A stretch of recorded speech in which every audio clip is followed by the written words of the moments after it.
فرمایا خوف خدا کی پہلی نشانی یہ ہے کہ بندہ ہمیشہ اللہ کو کیا مانتا ہے؟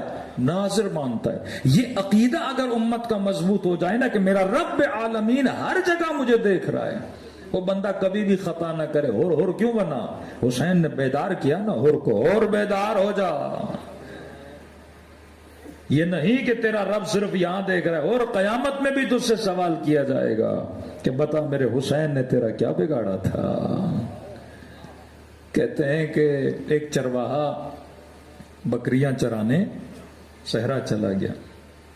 کچھ نوجوان بھی گھومنے گئے، صبح سے شام تک گھومے پھرے. اب جوان تھے، بھوک لگی ان کو. دیکھا چرواہے 700-800 بکریاں ہیں.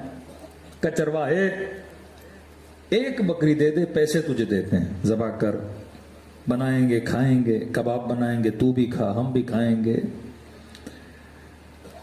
چرواہے نے کہا جناب مسئلہ یہ ہے کہ یہ بکریاں میری نہیں، لوگوں کی امانت ہے. کہ چرواہے پیسے دے رہے ہیں، کہ مالک کی اجازت کے بغیر بیچ نہیں سکتا. کہ اور اچھا ہوا، پیسے لے جیب میں رکھ.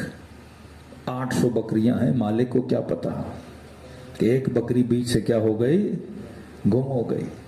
ہوتا ہے نا آپ کسی مالک کے نوکر ہو، اس نے 8-9 لاکھ دی اور آپ نے کہا 1000 نکالو، کیا ہوتا ہے؟ مالک کو کیا پتا میں نے 1000 نکالا ہے کہ نہیں نکالا. بندہ دودھ بیچنے جائے کہ ہاں 1 پاؤ پانی ملاؤں گا، اسے کیا پتا میں نے پانی ملایا کہ نہیں ملایا. ہاری جو کسان جو زمینداری کرتے ہیں، مالک نے کلر کی بوریاں دی، ایک بوری ادھر کر دی. کہ مالک کو کیا پتا میں نے مال ادھر کیا یا ادھر کیا.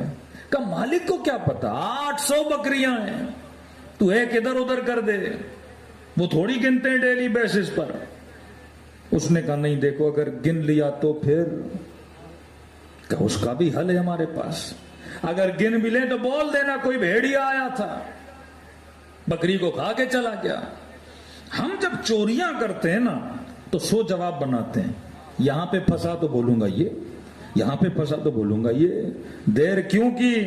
باپ نے کہا بیٹا دیر سے کیوں آئے گھر؟ دوست کا ایکسیڈنٹ ہو گیا تھا.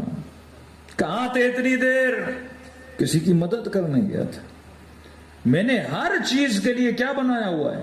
ایک جواب بنایا. اپنی چوریوں کو چھپانے کے لیے 100 جواب بناتے ہیں ہم.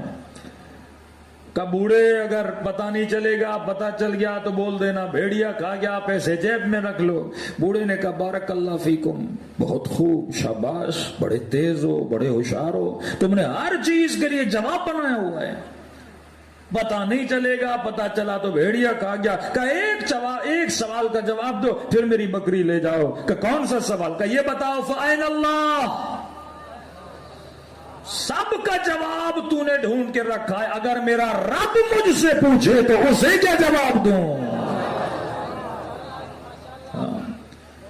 تم نے سب کو جواب دیا، لیکن خدا کی آنکھ تو دیکھ رہی ہے نا.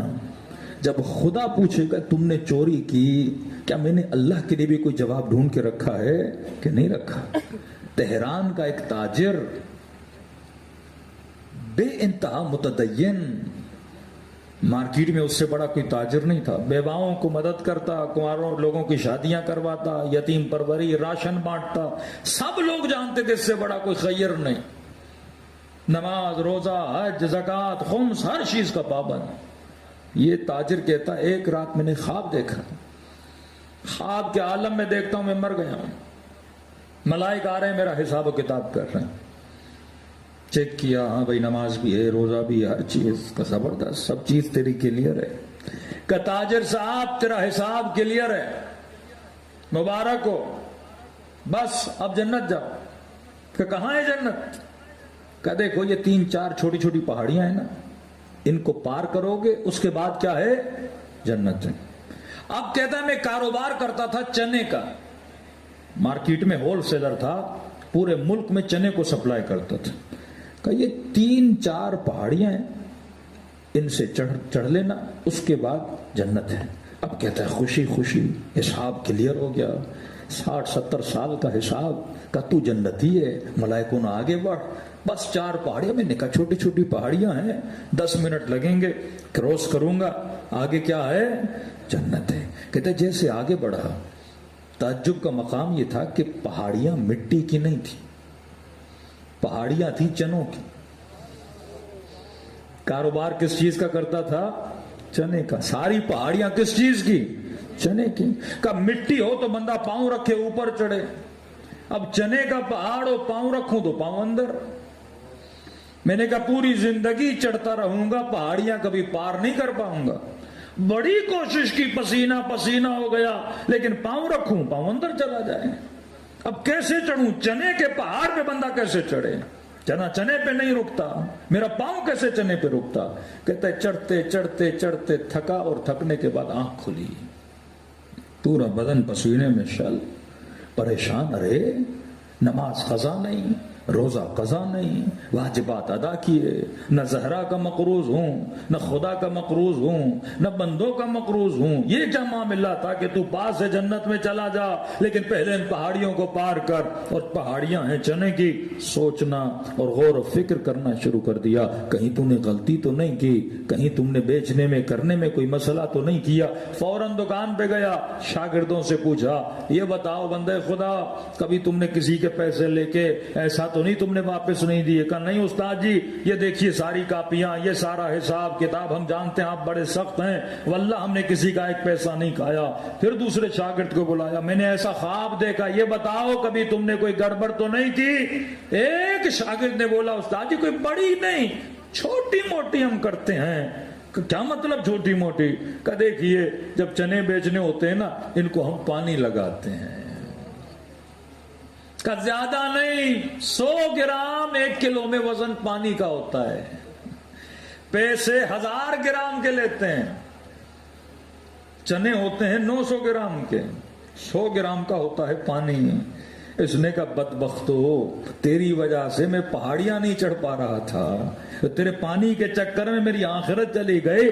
کہتے ہیں استاد جی ہم تھوڑی کرتے ہیں، یہ تو پورے بازار کا رول ہے۔ کہ تم نے بازار کے رول پہ چلنا ہے یا حسین کے اصول پہ چلنا ہے؟ یہ نہ کہا کرو کہ بازار کا رول ہے، کیا یہ بازار والے لوگ تو جنت میں لے جائیں گے؟ کہ ان کی کشتی پہ چڑھ کے جنت میں جائے گا، یا حسین کی کشتی کا سوار بننا چاہتا ہے؟ کس کی کشتی پہ بیٹھے گا؟ اس نے سارا حساب کتاب کیا کہ کتنا لوگوں کو اس نے بیچا ہوگا۔ ہمارے یہاں ہوتا ہے نا، کپاس میں پانی چھڑکتے ہیں تاکہ کیا بڑھے، وہ کتنا مل جائے گا تجھے، کتنے کروڑ ملیں گے تجھے، کتنے لاکھ ملیں گے تجھے، یہ ملاوٹ کا پیسہ گھر میں لائے گا، نسلوں کو تباہ کرے گا۔ حسین کی عدم رضایتی پہ آئے گا۔ ہاں اگر پانی ڈالا ہے بتا کے بیچو بھائی میں نے۔ کئی دودھ والے کہتے مولانا اتنی مہنگا ہو کہ پانی نہ ملائیں تو نہ بھینسوں کو کھلا سکیں نہ گھر چلا سکیں۔ میں نے کہا ملا بھی رہے ہو تو بتا کے بیچو کہ بھائی یہ ملا ہوا دودھ ہے، لینا ہے تو یہ ریٹ ہے، خالص چاہیے تو یہ ریٹ ہے۔ میں نے کہا مہنگائی اتنی ہے، وہ خود ہی بول دیں گے تو ملا ہوا لا، ہم بھی اتنا پی، اور دوسرا تم نے اتنے سالوں سے ملاوٹی پلایا، خالص پیے گا تو اس کا پیٹ بھی خراب ہو جائے گا۔ کیونکہ ناخالص معاشرے میں ناخالص چیزیں ہی لوگ، کیونکہ بدن کو کیا ہو گئی ہے، عادت ہو گئی ہے۔ تو عین اللہ الناظرہ، اللہ کی جو آنکھ ہے وہ ہر لمحہ تجھے کیا کر رہی ہے، دیکھ رہی ہے۔ واللہ اگر لوگوں کے اندر صرف یہ اصول آ جائے جو حسین کو بتایا ہوا اصول ہے کہ دل میں خوف خدا رکھو اور یہ ایمان پختہ کر دو کہ پروردگار عالم ہمیشہ تجھے کیا کر رہا ہے، دیکھ رہا ہے۔ اگر سیاستدانوں میں یہ چیز آ جائے، کرپشن ختم ہو جائے۔ اگر صاحبان اقتدار میں یہ چیز آ جائے، ملک میں ظلم ختم ہو جائے۔ اگر اسمبلی میں بیٹھنے والوں میں یہ عادتیں آ جائیں، کبھی بھی ملک میں خرابیاں پیدا نہ ہوں۔ تو مسئلہ یہ ہے جتنا انگریز کو کیمرے کی آنکھ پر ایمان ہے، اتنا اگر مسلمان کو خدا کی آنکھ پہ ایمان ہوتا ہے۔ کربلا کا مسئلہ یہی تھا، حسین اللہ کی آنکھ پہ ایمان رکھنے والے، یزید اللہ کی آنکھ کا منکر تھا۔ اگر یزید کا ایمان ہوتا نا کہ خدا دیکھ رہا ہے، تو کیا کبھی علی کی بیٹیوں کو بازاروں میں لاتا؟ کیا کبھی نبی زادیوں کو دربار میں لاتا؟ کہ سیدہ زینب کہتی ہیں لہیں جب تخت پہ بیٹھا اپنی ماں بہنوں کو پردے کے پیچھے کھڑا کیا. اس وقت آواز دے کر سیدہ نے کہا امن العدل، یزید کیا یہ عدالت الہی میں سے ہے کہ تیری بہنیں پردے کے پیچھے کھڑی رہیں اور نبی کی بیٹیاں بھرے بازار میں شرابیوں کے درمیان کھڑی رہے؟ جب بندہ اس چیز سے نا واقف ہو جائے نا کہ اللہ کی آنکھ مجھے ہمیشہ دیکھ رہی ہے، اس بندے کے اندر پھر خوف خدا نہیں رہتا. خوف خدا لا الہ الا اللہ کا نام نہیں ہے. خوف خدا 2 رکعت نماز پڑھنے کا نام نہیں ہے. خوف خدا دن میں 17 رکعت، خوف خدا رمضان میں روزے رکھنے کا مطلب نہیں ہے. کئی اوقات ہم عبادت کرتے ہیں عادتاً، کئی اوقات ہم عبادت کرتے ہیں لالچ میں آ کر، کئی اوقات ہم عبادت کرتے ہیں کہ جہنم کے گناہ سے بچیں، لیکن اگر خوف خدا بندے کے وجود میں نہ ہو، وہی نمازی جو کربلا میں حسین کے مقابلے میں کھڑے تھے، شمر رات کو نماز پڑھ رہا تھا، صبح حسین کے سینے پہ سوار تھا. 17 حج کرنے والے حسین کے قاتل کیوں بنے؟ کیونکہ حج تو کر رہے تھے، عبادت تو کر رہے تھے، پر وجود میں خوف پروردگار عالم نہیں تھا. یہ اہل بیت علیہ الصلوۃ والسلام ہے کہ سیدہ کے لیے فرمایا ترتعش وجودها، جب نماز پڑھتی تھی سیدہ کے وجود کی ہڈی ہڈی اللہ کی دربار میں کانپ اٹھتی تھی. یہ حسن ابن علی کے لیے ہے کہ جب وضو کرتے تھے چہرے کا رنگ زرد ہو جاتا تھا. یہ زین العابدین کے لیے ہے جب سجدے کرتے تھے تو اپنے رخساروں کے نیچے جو مٹی تھی وہ زین العابدین کے آنسوؤں سے گیلی ہو جاتی تھی.